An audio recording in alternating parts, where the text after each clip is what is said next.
Hello, ladies and gentlemen. Welcome to the show. We were just laughing behind the scene there, Charlene, because last time, well, it wasn't the last time. One of the times we were on, we're supposed to put the countdown on. It was all Charlene's fault, but she blamed it on me. Of course. We were talking too much and laughing too much. We didn't even realize it started on us. I know it. I know it. And, sometimes, folks, good help's hard to find. You know what I mean? I got a little bit of my work clothes on today. I went out and cut up some firewood, and I got to go back out after the broadcast and gather it in because it's going to start raining. It's going to get cold here. And I say cold, we're going to be down in the 20s in our house. Ouch. That's cold for me. That's cold enough. Good fireplace weather. Oh, yeah. Yeah, I've got a fireplace in this big room here, so it comes in handy. And I enjoy drinking, my coffee early in the morning, having the fireplace going and no lights on. The only thing you see is the light in the fireplace. And it's, I really like that. And it's about 4:30, 5 o'clock in the morning, and the coffee is so good. Because after about 6 hours, I got to come out of bed. I can't just lay there. But today we've got a great guest on, Mr. Wayne Stoner. He has been on the original webinar series twice. He's got a tremendous message. And oh my goodness, his message about coming back and, his destiny and where he came from. Oh my goodness. We're just honored. Yeah, we're honored to have him here today, aren't we, Charlene? Absolutely. Can't wait to hear more. And Charlene, you're also a tremendous young lady.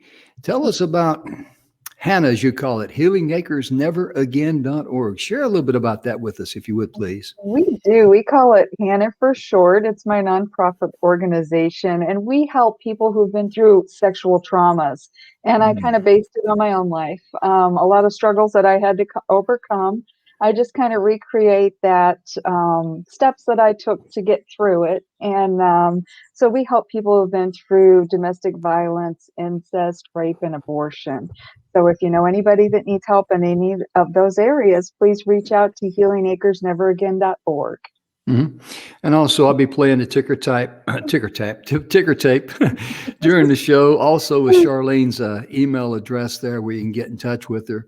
And of course, if you're interested in how to be a guest or would like to know what we do here behind the scenes, just email us at inspiration@e360tv.com, and our staff will make sure we get the email, whoever's directed to.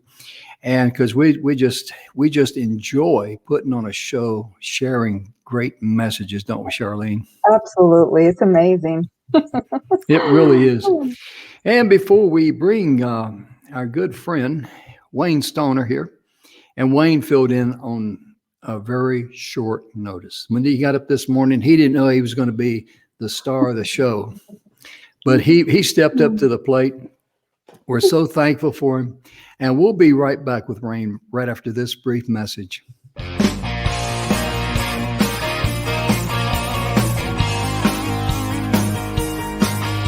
Hi, and welcome to the Messages of Inspiration and Hope show that's proudly sponsored by the 6-Minute Webinar.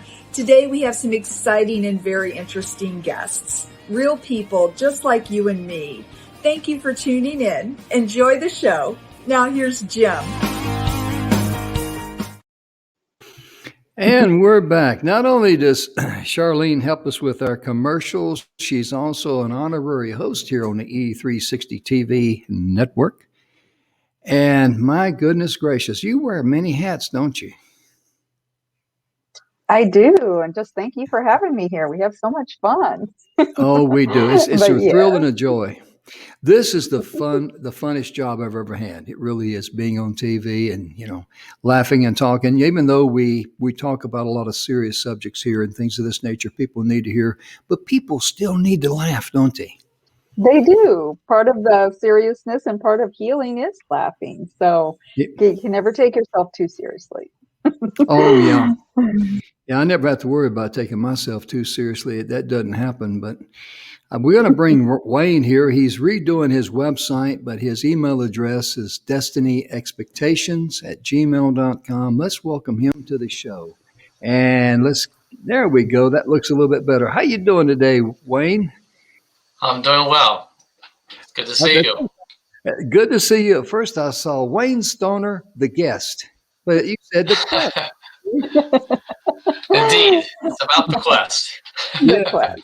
but you're also the guest. I'm glad you clarified that because sometimes I confused on what seat I'm actually sitting in. Well, that's quite understandable. I think all of us actually have a bit of that at times. So, Mhm. You have been on the original webinar series. When we started back during the pandemic, we had Zoom and Facebook Live. yes, And you were on a couple of times, and and Charlene, you were on. That's how we met originally. Right. And we just got, you know, invited to join E360 TV. But your message, my goodness gracious, I don't even want to slaughter it by trying to explain it because I will goof it up because I've heard the story and you said you're going to build a little bit more on it today. yeah. And we're looking forward to that. But first of all, would you just share a little bit about who you are, anything you like to about the audience so they get to know you a little bit? Yeah, absolutely. I would be honored. I just want to thank both Jim and Charlene for this opportunity. I'm sure we'll have the opportunity to dig into this a bit more, but I guess the short version of who I am at this present moment in my life, I'm an innkeeper is my main job, if you will. That's there's a big, I say big, a long story to that, but I live in the Adirondack Mountains of New York. It's I like to say my backyard is 300,000 acres of wilderness. If you know anything Wow. about the Adirondacks, there's a lot Mhm. of preserved land. It's kind of a unique thing. It's a combination of we're not national park, we're a state-owned park, but then we have a lot of privately owned land as well. And I fall into the privately owned, but my Mhm. property literally joins the forest that's owned by the state, and it's a 300,000 acre wilderness that I can Wow. hike in, and well, that's my big inspirational spot to go to when I Mm, am thinking. But I don't have to walk very far. But yeah. getting to that is a long story, and some of the things that hopefully we'll get to talk about today. But my passion for this flows out of a childhood dream that just about didn't happen. And so although living my dream is work, the backdrop of that is it always reminds me of the deeper reason. I clean a lot of toilets in my life. That's part of being an innkeeper. We actually have two inns now. We started with one and we've added another one. And that's not exciting. That's not romantic. But seeing the smiles on the people's face that you serve and knowing that you provided a place where they can connect to nature, make memories, is a wonderful thing. So, that's kind of where I'm at now, and what my day to day life kind of looks like. You see that tag, the quest. That's the story of kind of how I got here, and also what I hope that the rest of my life is about. Mm, absolutely. And, you talked about on one of your titles there about the journey and the destiny and how you never quit. You just never quit. There's no exceptions or anything like that. And I'd like for you to share a little bit about that, if you would, please, sir. Well, it like I said, it's been a long journey. To kind of get to that question, I kind of have to go back a little bit in that Okay. as a child, I had a dream, and I was pretty sure I knew what it was. I mean, I said it for as long as I can remember. I said, when I grow up, I'm moving to the mountains of New York and I'm building a resort. Oh, And awesome. that's what I wanted to do. I love snow, Jim. From talking to you all the time. I love snow. I love mountains. I love the scenery behind you, Mhm. and I love celebration. As a little guy, I kind of drove my parents nuts. We weren't big social people, but when they did have friends over, I couldn't describe it then. I can now, but I just felt warm inside, and it was almost too much for me to handle. And so I was so excited that I just remember my mom saying, "Wayne, we're having people over tonight. Now don't show off." And that just meant behave yourself. But it was that ecstatic excitement inside that I now realize is your heart coming alive. And Mhm. anytime you feel that, you should pay attention to it. And I think as children, my parents were wonderful people, but she didn't realize what was going on there. And it's just in the frustration of life and all that. There's so much that's going on. We miss that. But now looking back, I realized that although extremely simple things, I mean, how can you say that loving snow, wanting to live in the mountains, and getting ridiculously excited when people gather together is things that are like trail markers of life? But now I realize they really were. They Oh, were yeah. things that were to guide me to, why I was on this earth. And so to get to your question, I kind of knew that as a child, and but a lot happened, and we'll probably get into some of that today. But it wasn't like it was terrible things. I had a good childhood. I'm not one of these people that have a story of abuse and struggle and a terrible life or hardship in that way. Yet I had this wound, and well, I'll just go ahead and get into a little bit of that maybe. But the bottom line was this: I grew up feeling all that stuff I just said was wonderful. I grew up with a constant battle of feeling unlovable. I mean, it wasn't like I Mm. just casually felt unlovable. I felt unlovable to the core. I Mm. felt like a fatally flawed mistake. And I didn't use those nice words as a kid, but that's how I felt. And as an adult, I look Mhm. back, and that's the terminology that I put to it. Um, so a lot occurred.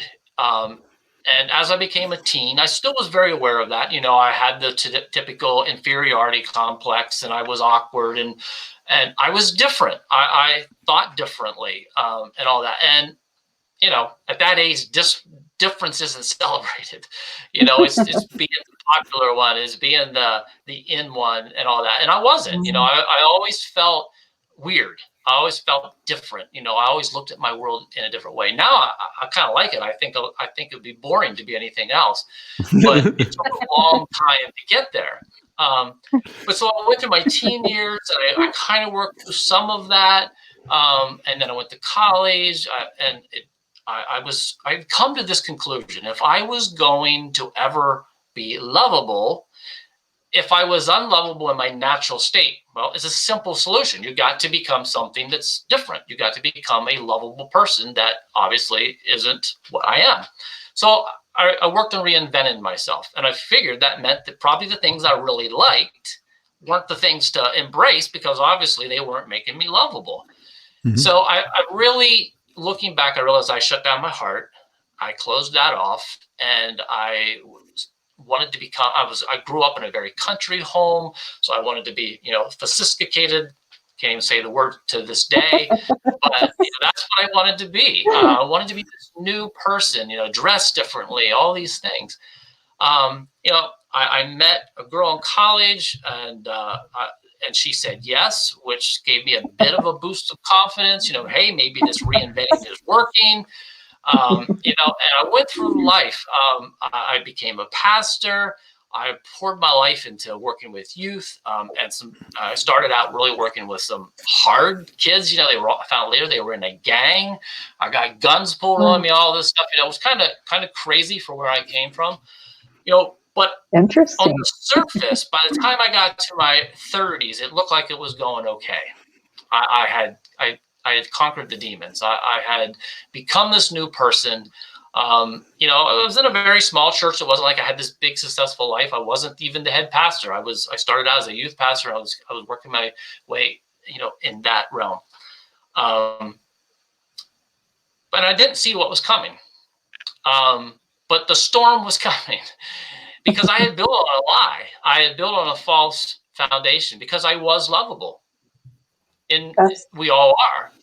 we are. In our natural state, who we are comes Mhm. from the very source of life, which is love. And Mhm. so it's impossible to get here in this earth, in this human form, in this earth suit, in this avatar, and not be lovable. But I didn't know that. And so I had Mhm. built this whole new Wayne that needed taken out. He was in the way. And that introduced an extremely messy process. Um, but I think where we started, Jim, was you asked me about not giving up. Um, Mhm. I'll jump ahead and maybe we can come back to the turning point. Okay. But the not giving up piece for me came out of that whole journey. And I had walked away completely from my dream. It was like, be honest with you, I hadn't even thought about it for years and years. And at a very defining time in my life, all of that came back. But, by this point, I figured it was too late. But in the journey and discovery of what I now call laws of destiny, I realized that it's impossible to have a dream that's not important. I And agree. I it agree. literally defines why we're here. And so it came to this point that I like to say, there came a point I had a dream, but then there came a point the dream had me. Mm. And once you I get to love the place that the dream has you, it's a fire in your bones, and you almost can't say no because you've already said yes. And that's why I never gave up. It didn't make any sense at that point. My friends, pretty much nicely at first, at first they were like, hey, this is cool. And then they began realizing what I was actually talking about. And then it went to, hey, you're crazy. Don't do it. And then it went to basically, they really kind of walked out of my life to a degree. It was too much for them. I don't hold it against them. I understand it better now, but it was tough. I was lonely. I didn't have the money. There's no financial advisor that would have ever advised me to do what I did. I literally took everything, sold everything, and put it on the line. And it was do or die. I knew it was either a success or a fiery destruction. There was no middle ground. But there comes a point where, like I said, it was this fire in my bones. But then there came a point I was so committed that there was no other real choice. It was either that or I was gonna, have a terrible financial destruction. So there's obviously a lot more to the story, but maybe that helps understand a little bit of where the drive, came from in that for me. Charlene, listening to him talk, I mean, you can just tell by the way he expresses himself, the words he used, the body language. The drive is just vibrating within him. I love the all or nothing. I'm going to do this and here I go. Sometimes in life, Charlene, that is the attitude you're going to have. That this close enough, we'll try to poke it and see if there's any fire there or something. That just doesn't work. Either you're committed to success or just stay home. And this is our life. This is something to be excited about. Life's about living. And I love the thing, what you said about love, because all love comes from the Creator. Absolutely. No question about that. And, Bill Heinrich, one of the guys I know very well, I know that Charlene knows him, and I'm not sure if you do or not yet, Wayne. You know Bill Heinrich? I don't think so. Okay, I'll make sure you guys get introduced. In fact, Bill has got a free copy up there. You can make a note of that. On his book on clarity. Clarity has no story. Just go to myfreebook.me. M as in Mike, E as in Echo. It's a PDF that you can just download it. He's a great guy. And Bill is the one that talks about, when you come from need, when you come from the physical want, all those things, you're enslaving yourself. Once you say, okay, no matter what's going on in my life, I'm at the perfect place for me. I'm going to love myself first, and then I'm going to see how I can love others and be a blessing to them. And all the barriers of life just seem to be torn down for you. Right. And I love the way Wayne just listened to himself. He didn't really second guess it. And everybody else Everybody else was walking away and giving up on Hmm. you, but you were like, this is me. Yeah. And you knew it, Yeah. deep down Yeah, inside. I mean, I won't say that I never second guessed. I Hmm. came close to quitting multiple times. It just seemed so impossible. Hmm. Um, but it did. It was that grounding point that I kept coming back to, and I knew that I'd either be successful, or if I never went for it, I would be an old man someday in my on my deathbed saying why. And Yeah. I didn't want that. I had Mhm. already had that 30 years of preparation, but I had 30 years where I didn't believe in who I was, and I didn't want to. It's not the way I wanted to write the second chapter. Mhm. I understand because the thing I like about what you're saying there, a lot of people use the term or the phrase that, you walk to the beat of your own drum. And that's true to an extent, but you must also understand each and every one of us have an individual pathway to follow. And that's where the Mhm. heart, the dream, the passion, everything, that's where the spotlight is shining. Your own individual pathway in life. And a lot of times your pathway will have crooks and turns and a few, potholes in it, a few hills and, that sort of thing. But that is your pathway, isn't it? It is, and if I can just jump in on that, maybe with Sure. because I feel like what you're saying is what I describe as listening to your heart. Hmm. I like to say your heart knows your way to your greatness, but for so many years, I didn't believe that. I didn't trust my heart.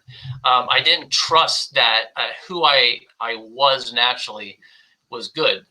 And that the way that shifted in my life was a very defining moment in my life. And if maybe I can just talk a little bit about that. We Please talked do. about the story up to that point of I was married and adopted kids and a pastor, all of that stuff. And the crash was coming. Well, the crash was it was an accumulative event. There was one moment in time where I was aware I'd hit bottom, but it was a 30-year event that came together in one night. At that point, I Mm. lived in Pennsylvania, a little town called New Cumberland, and a little cottage that my wife and I had bought and had remodeled, and every bit of that place was covered in blood, sweat, and tears and love. Oh. Um, and in that place is where I came to the end, where the reinvented Wayne died. I could take you to the place. I was in the middle of one night. It all had come to a head. I couldn't sleep, which, if you know anything about me, I can sleep through anything. I'm a very deep sleeper, and much to my wife's chagrin sometimes. But I couldn't sleep that night. The pain was too great. And I finally drugged myself out of bed. We lived by a neighborhood. I paced those streets in the middle of the night, begging for answers. And it was like nothing. I mean, it was silence. And I went home. I went into the bathroom. I curled up in a ball on the cold tile floor. And I just was hopeless. Here I was, a pastor that had dedicated my life to bringing hope to people, and I had none. And Mm. in that moment, there was nothing that felt even remotely true to me other than these words. And I didn't say them out loud, but inside I just said, God, I'm not going to make it. I'm toast. I have nothing left. I have no more tricks. Everything I've tried, Mhm. done. And from somewhere deeper than the pain, I heard these words. Yes, you will, Wayne. That's already been decided. And the Hmm. only way I know to describe that moment, it was as if I awoke from a trance. It was Hmm. as if the spell that I now in that moment, I realized I've lived my life, my entire life under this spell. And in that moment, it was like it was shattered. And I realized that the world that I perceived through my five senses, that that I thought was reality, this physical world that we look at everything in our lives, and this is real, this is reality. what I can touch and feel, what I'm experiencing in this moment. And what I realize is that's not real. That's not reality. It's real, but it's not reality. It's the expression of reality. And in that moment, I was dumbfounded to realize that the answers to the questions I had sought my entire life, who am I? Where have I come from? Where am I going? And why? For God's sake, why? In that moment was crystal clear to me. Now, I wish I could say I got up off that floor. I never once again doubted if I was lovable. I never once again doubted my worth. And I never doubted why I was on this earth. No, the programming of that spell I've discovered runs very deep. And it's been a messy journey. Just ask my wife. Very messy journey. But the point is, that night represented a line in the sand for me, a line between two worlds that I crossed. And once you cross that line, once that spell is initially broken, you can never go back. You can never see your world the same again, which I say, thank God that you can't. But that, the thing that was crazy for me, when I got up and, I went back to bed and I slept, but the next morning, it was like the old Wayne was back. I still felt unlovable. I still felt all those things, and I was kind of devastated. And that's 20 plus years ago. The quest for me began that night, though. What I think of now as Destiny Expeditions. I've named my company that because I have lived this Destiny Expedition for all these years. But I sought to find out, what did I experience that night? That was real. I knew it was real. And I've set out for the next now 20 plus years to discover what it was that I experienced and why it's real. And I've been taken on this amazing journey deep within what I like to think of the enchanted wilderness of our heart. And I've discovered unbelievable adventure lives there. And there's this dream that we have and all that, it's all in there. But the journey began in earnest for me there. So when you talk about the heart, when you talk about the role of the heart, to me, that's what it does. I don't know how much of this you want me to unpack, but the things that I've discovered from that was the imagery, of spell. The spell for me was, I've entered this world that there's so many aspects to it, but the spell it really works well. I mean, it really feels dang real, because everything that not only what we perceive through our five senses do we think is real, our parents think that, our whole world thinks that, and we create this world that, it's like living the movie The Truman Show or one of those movies where you're like on this movie set, but you think it's real. Right. And it's, as you go through and you begin to unpack that, you realize what I encountered was an encounter with, whatever you want to call it, the spiritual world, the deeper part. Science calls it energy. Faith calls it God, calls it spirit. They're both talking about the same thing, but it is the realm. It is source. It is where we come from. And that opened up a whole new world for me in the realization that when you come from there to here, it's like you go through this veil and you forget all of that. And that's why I call it the great remembering. My life for the last 20 years has been a remembering of who I am, a remembering of where I'm going, where I've come from, and why. And that's the quest that not only am I on, here I am, this innkeeper. It sounds like, it's just an innkeeper. Well, yes, it is. But the point is, I had to fulfill that to prove, I guess, first of all, that even that it was true. I was trying to teach other people about dream, and they're like, "Hey, what's your dream? And are you living it?" No. Oh, that doesn't work so well. So now I'm at this point. I've been doing this for about 13 years, and I still want to do it.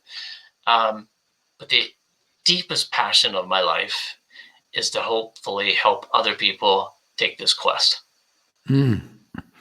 Absolutely. Charlene, listen to him talk. I love the way he expresses himself, I the do phrases, too. because it paints these mental pictures. And Wayne, I can relate to what you were saying there about something deep down inside greater than the pain. There has been 3 times in my life when you're kind of like at a cliff. You can't take another step forward because if you do, you're going over the edge. And 3 times, whatever it was, spoke to me. Not in the the hello, or if it spoke to me, be like, "Hey, moron," but it just branded in your brain a very clear thought,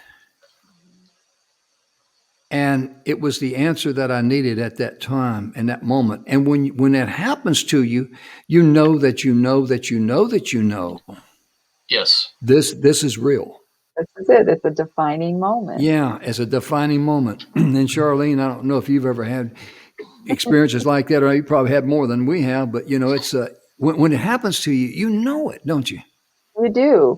And I like the way Wayne was saying, sometimes it takes us so many years to Yeah. get there, but you know what? We get there and we're continuing to get there. We just have to listen to our heart and we have to be true to ourselves. And that's what I love about Wayne saying, I'm finally listening to me and I'm finally understanding that process because And yeah, go ahead. because there's no right or wrong. This is your life. And other people can't decide it for you, and you can't decide, well, this is what I should be. It's not what you should be. It's what is in your heart and what were you created to be? What is your passion and your Yes. fire? Also, Yeah. too, it's really amazing how, when you're traveling down your pathway there of life, what makes it so sweet is overcoming all of the obstacles you had to overcome to get to that point. And when you get to that point, you look back in your rearview mirror. Wow, that's what puts the icing on the cake for me. Yeah. It does. It does. Yeah, I agree. I was recently introduced to a book called "The Obstacle Is the Way," and it came out of talking to a coach, and he listened to my story, and he asked me if I'd ever read the book, and I said no. He said, "Well, you should because you've lived it." And when I moved, part of the story is obviously I'm in the Adirondacks as an innkeeper, but there's a big piece there of how all that happened, a missing part of the story. That night I woke up, I remembered, but I didn't remember my dream. I just remembered who I was. And I like the way you said, Jim, the knowing. I think that's what I experienced. It was so interesting because I look back, the next morning, I'm like, what was that? And I didn't know how to describe it, but it was just, I knew things and I realized that I've always known them. I wasn't aware, but it was like a great knowing, a deep knowledge that lives in our heart that we stay usually largely unattached to. But it's a bit of a side note, but back to where I was going with that. Over the next days and weeks, a lot of things occurred. Books came into my life. Things happened that led me forward that I didn't realize even at the time that we're connected. But there came a point that after that I think of as my awakening, the remembering, that I had another remembering, and that was the childhood dream. And I heard that phrase that I hadn't heard for years. You know what I want to do when I grow up? I want to move to the mountains of New York and build a resort.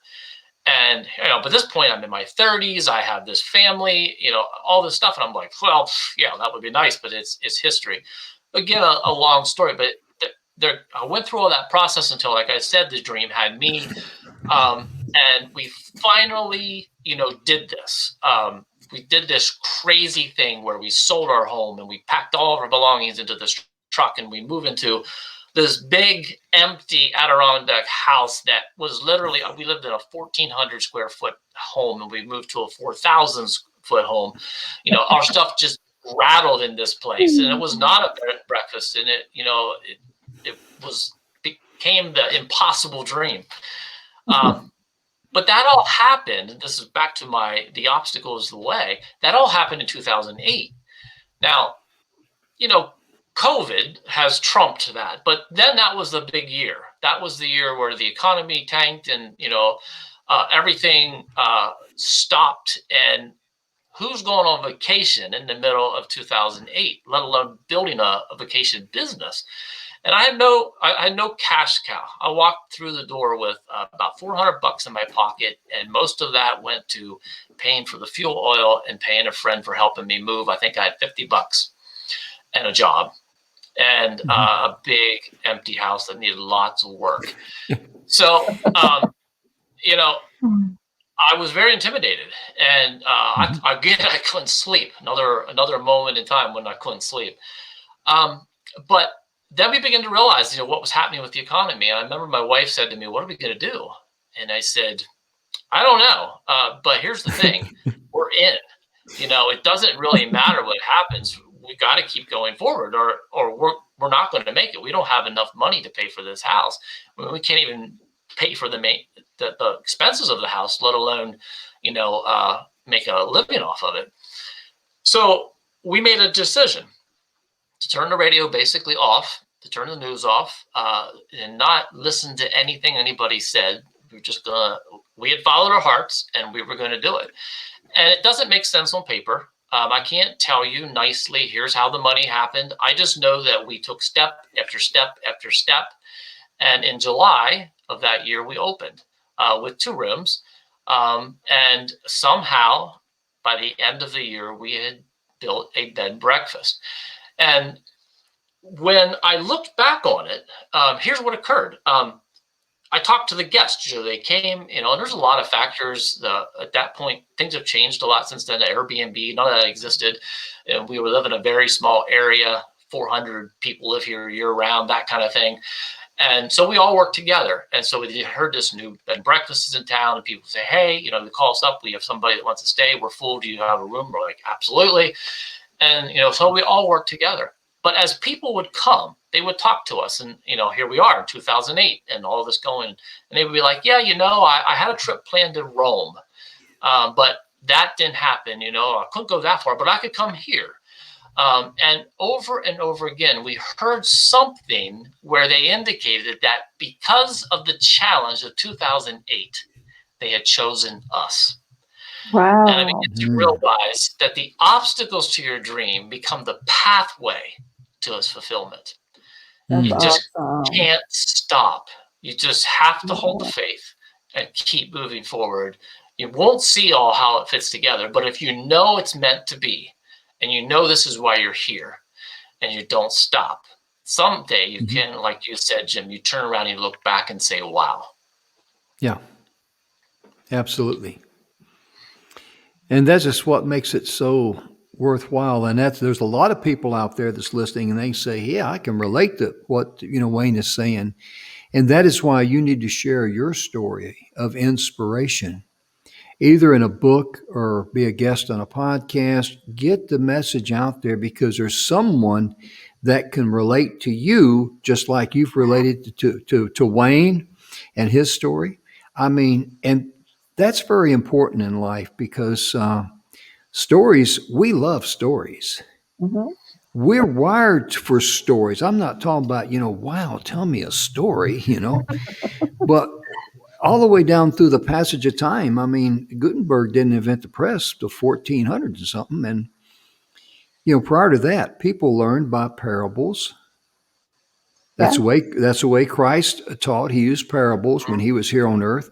People passed down history by stories.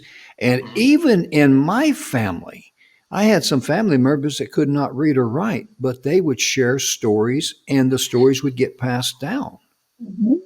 And stories are something that are very important to us. We're still hardwired like that. And, all of us love a good story, especially when the little guy in you or the little gal in you keeps climbing that mountain and, hey, I'm up there. And everybody loves that. Right. It's like when the New York Yankees were so good, such a great baseball team for years and years and years. Everybody hated the Yankees. And I used to be a Yankee fan. A lot of my friends are Yankee fans. But I mean, when you're always good, that's boring to us that is not that good. It's not a That's story. true. Yeah. When they get knocked off, it's celebration time. It's like, when the Dallas Cowboys back in the 70s, I think it was, they came out, we're America's team. Well, everybody outside of Texas, or everybody wasn't a Dallas Cowboy fan, got mad. You're not. You're not America. And everybody, you either love to see them win or you love to see them lose. And the thing of it is that your story out there, those of you that's tuning in, when you share your story of what you overcame to get from where you are to where you were to where you are today, there's people out there would love to hear that. It would inspire them to go the extra mile. That's why it's so important. And Wayne, I love listening to the way you express yourself. I mean, Charlene, he just paints these mental pictures that you can just, kind of like walk right through, huh? He does. It does. It is inspiring, and it is going to encourage people to listen to themselves. What did I dream about? You do need to trust yourself. Yes. And Hmm. I think that, our childhood dreams, we thought were just a childish fantasy, but they actually were meant to be trail markers to the reason that we're on this earth. And that's a lot of my passion in helping people kind of take that trip to walk back. I think a lot of it is walking back through our lives. I know what people who have had trauma and heart, that's sometimes a difficult things to do. But a lot of times, if you have had that, you lock those things up too. Those things that are important, you just kind of lock away. And even though my experience wasn't trauma, trauma really is an emotional thing, and it's not necessarily what happens to you. It's how you respond. exactly. And I respond in a trauma type way of just closing it all off. But yeah, I'm convinced it's all there. And for me, my passion that comes from Destiny Expeditions is about that symbolism, that words picture. Because I think what stopped me for so long for doing what I'm doing now, of going deeper into the talking about that part, where I want to be involved in this way. I had to live it first, but I never dreamed. I mean, when I moved to the Adirondack Mountains, it was my plan to have this peace. That was what I realized, that, it's not just about actually living a dream. There's another thing, and that is I wanted to teach people. I never dreamed it would be 13 years, but a lot of life happened. And to be honest, I don't know what your experience is, but I find anything in value in your life has to be tested. And so here I had this great awakening. I was all excited. I have this dream, and I actually managed to get here. And we made it through the critical year. And so I figured, okay, probably next year, it's time to start that piece. And I did begin working on it. But then a whole other realm hit, and, we had kids, and a lot of stuff went down. And it got so painful again that I remember thinking, do I really want to invite people to live their dream if this is the end result? Come follow your dream and suffer even more than you thought you could, because it really had to be tested. And I there was a point where I was like, okay, God, if I was really supposed to do this, you're going to have to convince me, because I don't think I have a good bait at this point to people, because I'm I'm alone in so many ways. You know, it was almost like a re-wounding, you know, that kind of occurs because everything gets tested. Again, a long story, but the bottom line is there came a point where it was like I heard that voice again saying, are you in this or not? Are you willing? Are you really willing to finish the story? And I knew that anything other than that, you know, I knew what that was. That's a sellout. That is not the way I wanted the chapter of my life, the last chapters to be. And I was like, of course I'm in, but you're going to have to do this because I don't really know what to do with it at this point.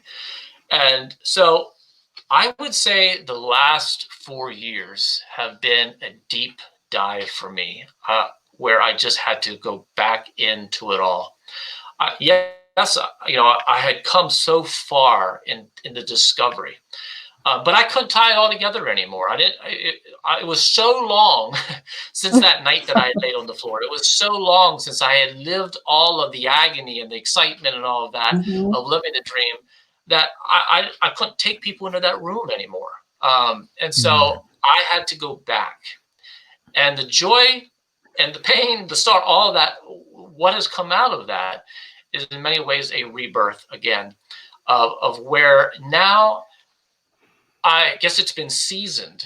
And I know that living your dream is the only way to really live a joyful life. But I also am well aware that doesn't mean it's the easy life. It doesn't mean that it's a life that's pain-free, all that stuff.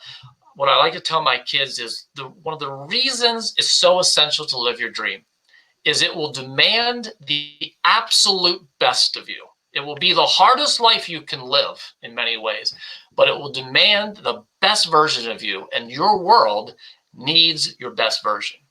And so that, you know, is all part of the rebirth and getting me back to this. So it's really been the last 2 years that's really got intentional. I've really done a lot of hard work, and then COVID hit. And I'll be honest with you, when I was on your show originally, it was right after that, and it was about, I believe if I remember right, it was you guys actually started that as a message of hope in that difficult time.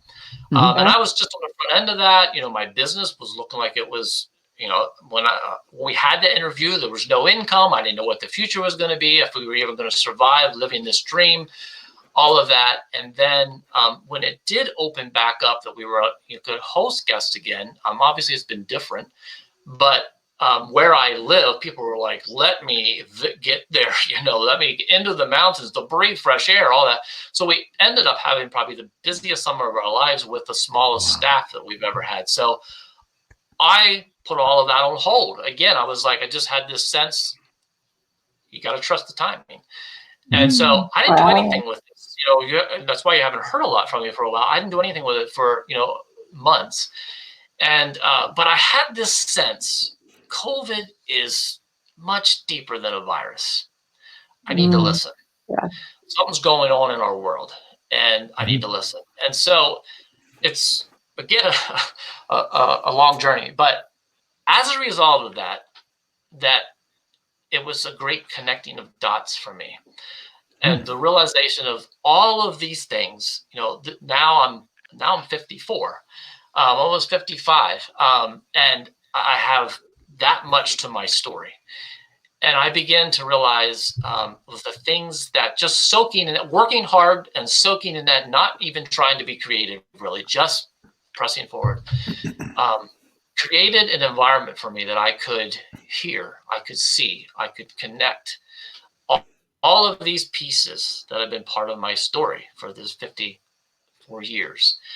And it came together in this picture for me where the realization, you know, of now the backdrop to the awakening and all of that was the realization of the spell and what is the spell and where have I come from, the deeper definition of that, and the realization of that we all come from the same source. We come from the same place. We originate.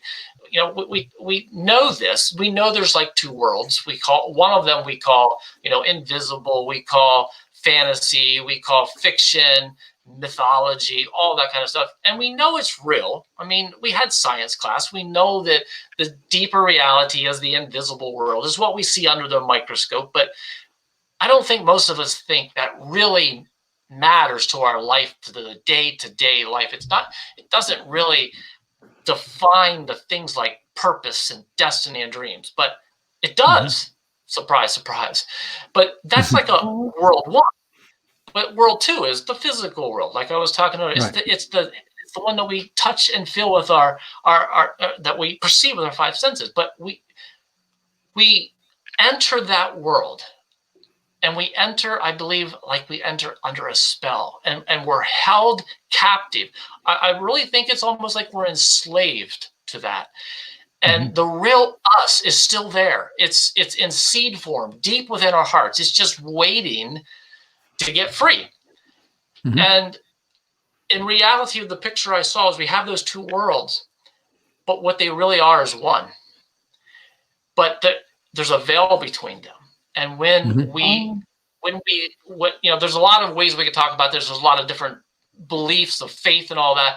But the bottom line, I think it's going to get harder and harder for us to think that our life just starts at that moment that we come to earth.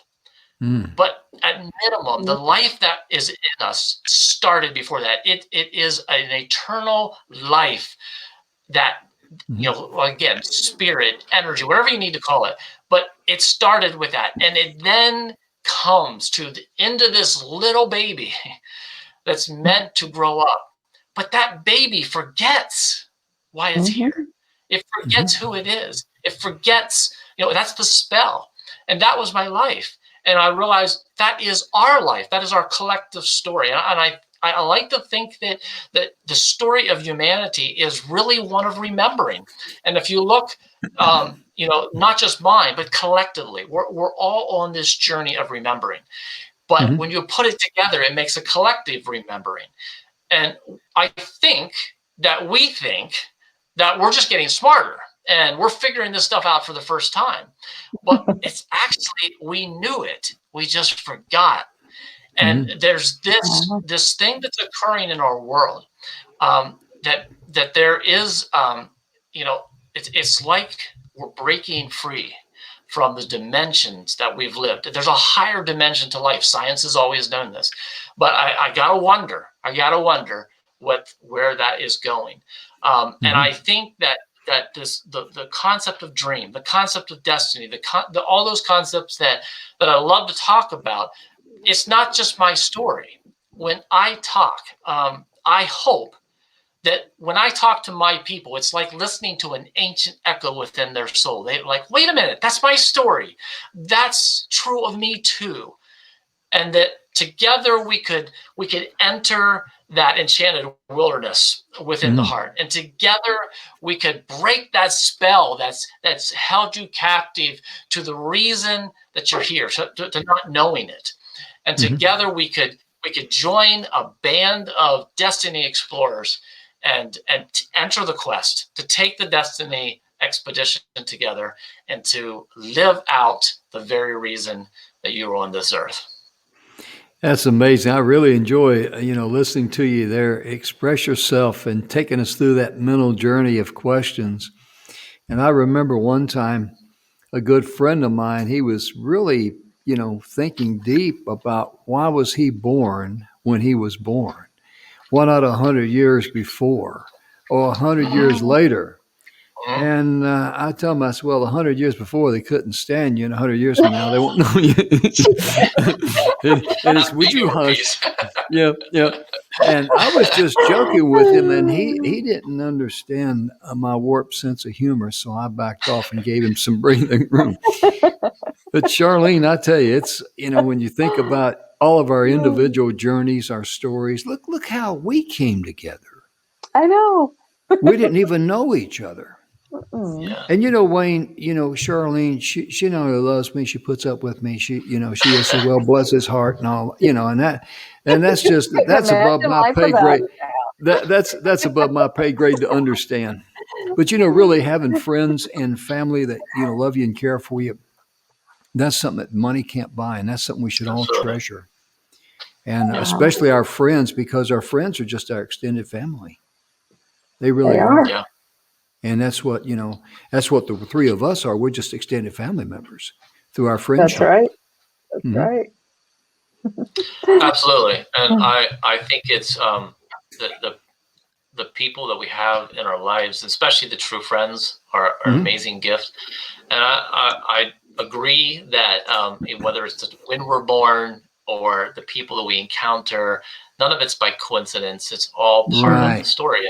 Yeah. Charlene, I don't know your story that well. I heard your introduction. Like I said, I haven't been diving into some of this stuff for a while, so I haven't followed exactly what was happening here. I knew it was happening, but I think that what you're doing is amazing and such a need in the world. And again, part of all that, and I suspect, although it's like it comes out of a painful story, that you can Yeah. relate, that you can go back and recognize that this was written in your heart even as a child, It was. and Yeah. that it's just even the hardest things of our lives can become the greatest gift. Um, you know, It- they're difficult, and often we won't want to ever go through them again, Yeah. but we won't want to lose what we gained through it as Mm. well.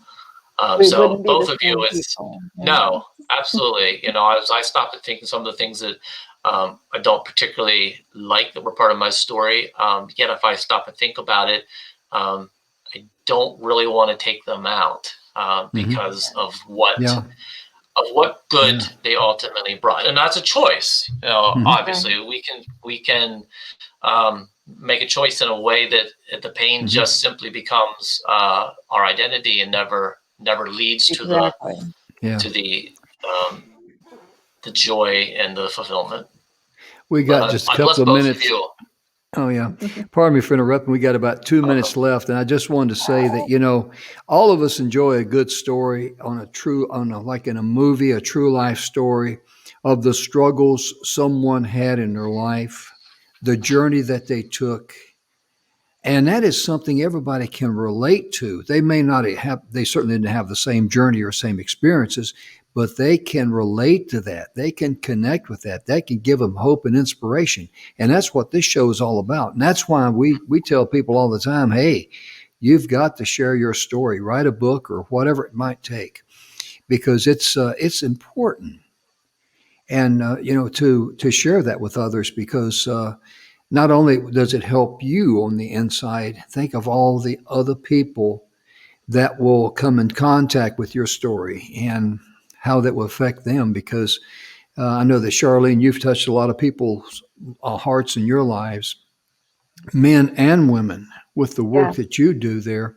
And let me put your website up there again real quickly before we run out of time and they pull the plug on us, unplug the cameras and all. It goes so But quick. We don't oh, realize it. it does. And we were just getting started good. I mean, Wayne told me he's good for another 5 or 6 hours, but we just, but Wayne, thank you so much for being with us today. And Absolutely, Charlene, it's been my I'm honor. going to give you a couple of seconds that closes with some thoughts there, Charlene, if you would, please. And then Wayne.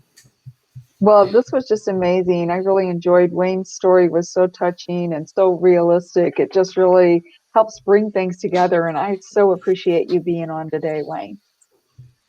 Well, thank you. It's definitely been my honor. And to those in your audience, I just want you to know that I'm a very common person, just like you. But we come from the same place. Mhm. We are all part of the same story. And I hope that I have opportunity to cross paths with some of you in the future. But the bottom line, and what's most important, is never ever doubt that you are here for a purpose, for a reason. And even I just want to say this. I have a friend that's talked to me about this, and the fear of what if I never figure it out. Mhm. I am convinced that even if you feel like you never completely get where you were meant to get, the very fact that you have lived, you are a blessing to this world, and it Mhm. will be left a better place because you have lived. The laws of destiny demand that it be so. So bless you. I love you, and I'm Absolutely. so honored to have been able to spend this time with you.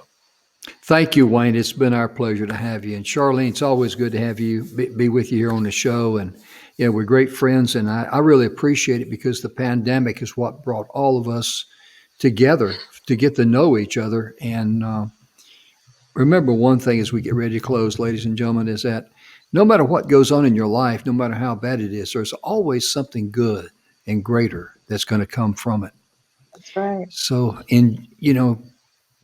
I won't say enjoy the journey, but definitely don't quit because it's your journey. Sometimes you just feel like, you feel like you're pushing a chain uphill, but keep on keeping on because it's worth it in the end. Wayne, thank you again. Charlene, good to Absolutely. see you. Ladies and Nice gentlemen, meeting thank you so much for tuning in. We'll see you tomorrow. Have a nice evening. Bye-bye. Bye-bye. you. Bye now.